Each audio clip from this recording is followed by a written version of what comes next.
नहीं हमने रचना करी, हम समझ बूझ करके की है कि काल अगर रचा है तो समझ बूझ के रखा।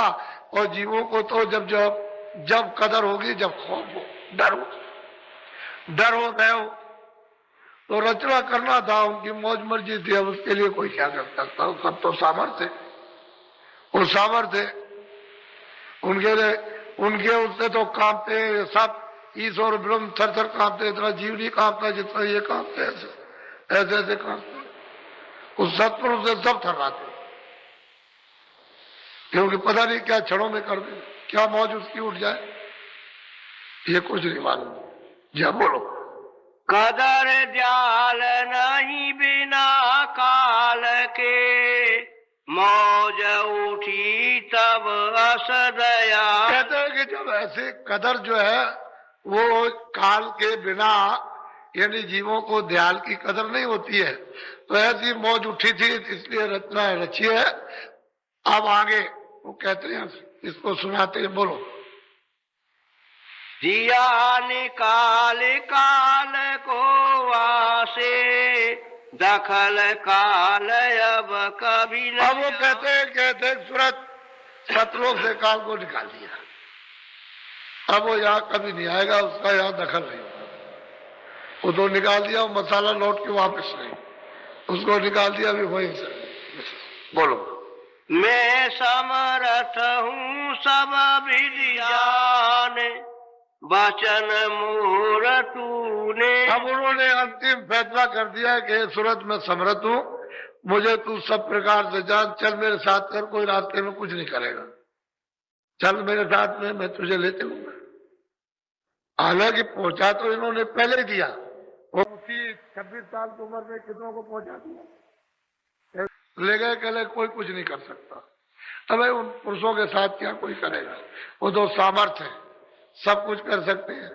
वो तो उस दरबार के दरबारी है, जिस दरबार में थत्तर थत्तर कांपते हैं सब लोग। तो आपको तो ये बात पता है नहीं, कुछ जानते नहीं, यह झगड़ा झंझट में यहाँ फंसे पड़े हुए हो।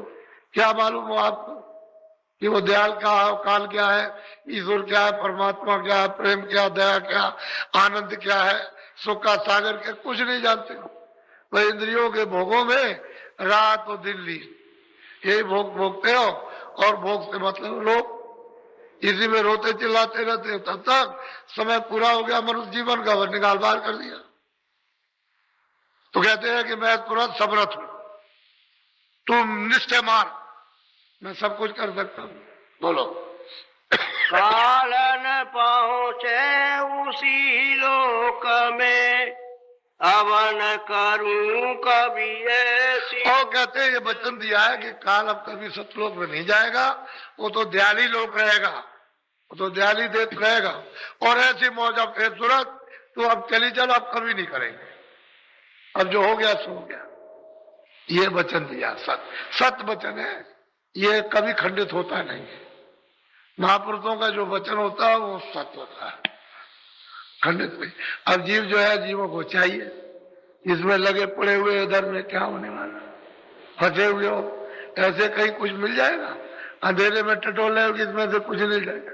ये अंधेरा ही तो है दिन और रात का, आंख से अंधे कान से बहरे, तो बताओ क्या आपको मिलेगा, कहाँ जाओगे, कहाँ से आए, कुछ पता ही नहीं।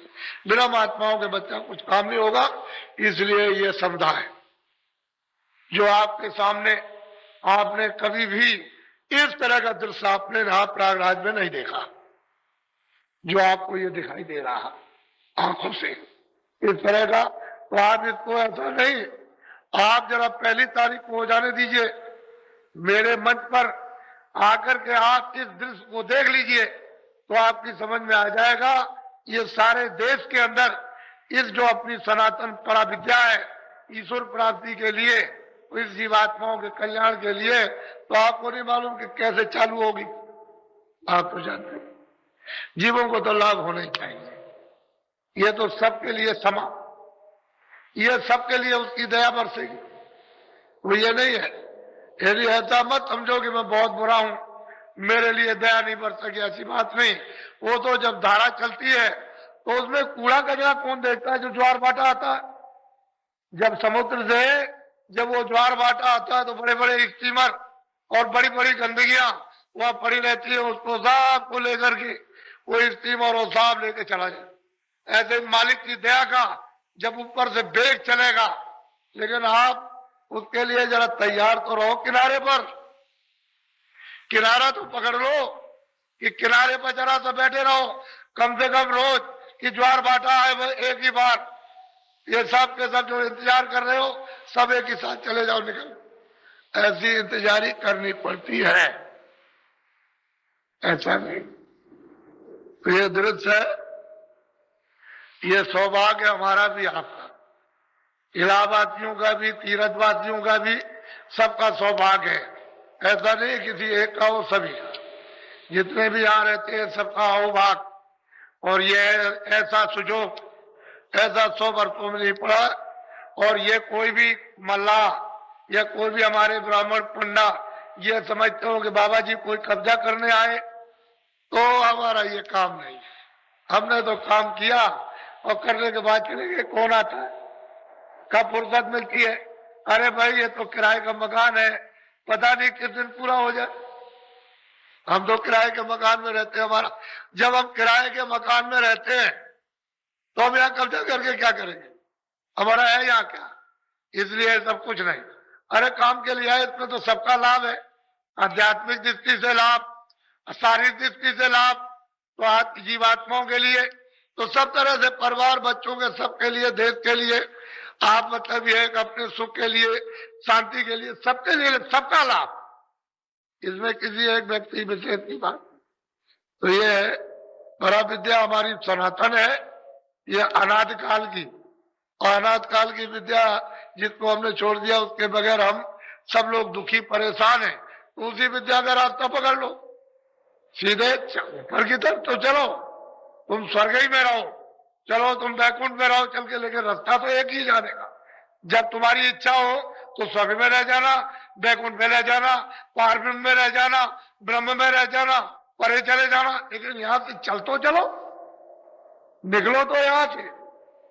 लेकिन आप यहां से निकलो अंधेरे में पड़े रहोगे तो बच्चा, तब तो आपको कोई सुख नहीं मिलेगा। ये सब चीजें अपनी अपनी जगह सत्य है, जो जिसकी जगह अपनी जगह बिल्कुल निश्चित है, इसलिए आप उसको अदल बदल नहीं सकते हो। और महात्माओं ने किसी को बुरा नहीं कहा, सबको अपनी अपनी जगह की स्थापना और खुद पूजा की और खुद आपने कराई और करा करके सीधे ले चले, तभी तो कोई आदमी छेड़ता छाड़ता नहीं है। अरे जिसके राज में रहोगे उसके अनुकूल चलोगे, खुश हो जाएगा। अब गोस्वामी जी महाराज कहते हैं कि मोह बिलो को राम मुस्काई, कहते हैं मैं उसके अनुकूल रहा तो मुझे देख करके, मैं उनको देख करके वो प्रसन्न हो गए। कहा अच्छा तुम चले जाओ, आगे निकल जाओ। तो तभी तो आगे रास्ता दे दिया, जब रास्ता दे दिया तो आगे चल दिए।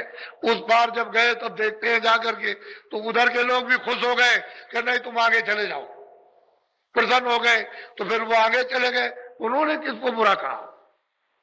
महात्मा कभी ऐसा काम नहीं करता, किसी को बुरा नहीं करता, सबको अपनी अपनी जगह पर यथाउचित जो गुण अवगुण है उसको बता देते हैं, ये गुण है, ये अवगुण, ये अच्छा है, ये हर जगह पर। ये आपका घर है या नहीं है, प्रदेश है या इतने दिन का, ये सब बता देंगे आपको। अब वो तो आपकी इच्छा के ऊपर है, क्योंकि आप ही की इच्छा पर तो सब कुछ रखा गया। इच्छा हो जाए तो चले चलो, इच्छा हो जाए पड़े रहो, कोई क्या है। अच्छा बोलो जय गुरुदेव। देखो नर नारी, ये हमारे कर्मचारी अधिकारी हर विभाग के, मेरी बात को सुन लो, मेरी अपील है, प्रार्थना है। आप अभी गंगा स्नान करने जाओगे, हमारे सुरक्षा के वो मतलब ये है कि गोताखोर या मतलब ये हमारे पुलिस के छोटे बड़े कर्मचारी अधिकारी, या मतलब ये है कि जो इंतजाम अलग अलग विभागों में करते हैं, या हमारे वो है मेला प्रभारी, यानी मतलब यह है कि इंचार्ज, जो मेले के जब तक मेला तब तक सबका एक दूसरे सहयोग दो, सद्भावना के साथ, आपको ये भी फल मिले और वो भी फल मिले। ये कार्यक्रम इस प्रकार का हो रहा कि ये कोशिश की जा रही कि किसी को कष्ट ना हो, किसी को तकलीफ ना हो, इससे असुविधा पैदा ना हो, आपसे ज्यादा हमको, जो इतने आदमियों को इस मतलब त्याग त्रिवेणी संगम पर ले आया, उसको आपसे ज्यादा चिंता है, ज्यादा फिक्र है। ये आप मत समझिए कि मतलब एक, और हम सबसे छोटे, हमें कोई किसी प्रकार का हम समाज का गरूर गुमान नहीं। हम जय बार चाहो तय बार आपके कदमों में सिर रखें, हम हमेशा तैयार हैं। तो इसलिए आप ये बात छोड़ दीजिए, सब सद्भाव प्रेम प्यार, क्योंकि आपको ना आपका कोई घर है ना मेरा, ना आपको रहना ना मुझको रहना, काम अपना अपना कर लो, छोड़ो चलो, ये जगह अपनी नहीं है। ऐसे जबरदस्ती काम करो, मुसाफिर यात्रा में हो, आए हो अपना अपना काम करो, जागने अपने घर की तरफ चल लो, वो काम कर लो, और मेल मिलाप से यात्रा प्रेम से जब चलते हो तो पूरी हो जाती, और प्रेम अगर खत्म हो गया, लड़ाई झगड़ा हो गया, तो यात्रा रुक जाएगी, आगे नहीं जा सकोगे। तो हम लोग यात्री हैं, यात्रा के लिए आए हैं, जाना चाहते हैं, अपनी मंजिल तय करना चाहते हैं, यहाँ अटकना भटकना नहीं चाहते हैं। इसलिए जब अभी नहाने जाओगे तो ये लोग आपको इशारा करेंगे कि त्रिवेणी संगम धारा की तरफ, जहां गड्ढा है, जरा से अगर धारा में चले गए तो बात घुमा करके गिरेगी बालू और नीचे दबा लेगी, तो फिर मतलब यह फिर लोग चिल्लाएंगे मेरा बच्चा, मेरी बच्ची, मेरा पति, मेरी पत्नी गई। तो आप उधर मत जाइए, गंगा जी की तरफ, पानी कमर से है, उसमें नहाओ खूब अच्छी तरह से, और नहाओ, जब गोता लगाओ तुम उस जल में, तो ये प्रतिज्ञा करो कि मैं शाकाहारी रहूंगा। अब शाकाहारी आपसे धारण, अनाज है, सब्जी है, फल है, दूध है, घी है, ये सेवन करूंगा, अशुद्ध आहार का सेवन अब नहीं करूंगा, बिल्कुल नहीं करूंगा। तुम क्या समझते हो शुद्ध आहार क्या अंडा? कितना अशुद्ध आहार। आप जब इस खून को दूसरे खून को मिला दोगे इसमें, तो ये खत्म हो जाएगा, तो तरह तरह की मनुष्य शरीर में ये बीमारियां पैदा हो जाएंगी। वही तो कारण सारे देश में अब दवा तो मिल नहीं रही है, क्योंकि तुमने इसमें अपने खून में जो मनुष्य का था, उनमें पशु का, उसमें कीड़ों का, उसमें पंछियों का, उसमें इसका, और सबका मिला लिया। अब बताओ कैसे दवा काम करे? बीमारी तो तरह तरह की। अब रोते हो, चिल्लाते हो, और बाबा जी से दुआ मांगते हो। तो हम भी ये चाहते हैं तरकीब से काम हो जाए, कि पहले तो प्रतिज्ञा करो, और गंगा महारानी के सामने, चाहे उनको कैसा भी समझो, आप उनके सामने कहो कि मैं आपके सामने प्रतिज्ञा करता हूं, तो जब आप उधर करोगे तो मेरे पास तुम्हारी आवाज आएगी, मैं फौरन उधर पहुंचाऊंगा, मैं आपकी तरफ से उधर पहुंचाऊंगा कि आप प्रतिज्ञा कर रहे हैं, उनके ऊपर दया कीजिए। अब आपकी कृपा होनी चाहिए, मैं अनुरोध करूंगा, प्रार्थना करूंगा, आपकी तरफ से सिफारिश करूंगा। तो मेरा विश्वास है कि मेरी सिफारिश करने पर आपको आराम होगा।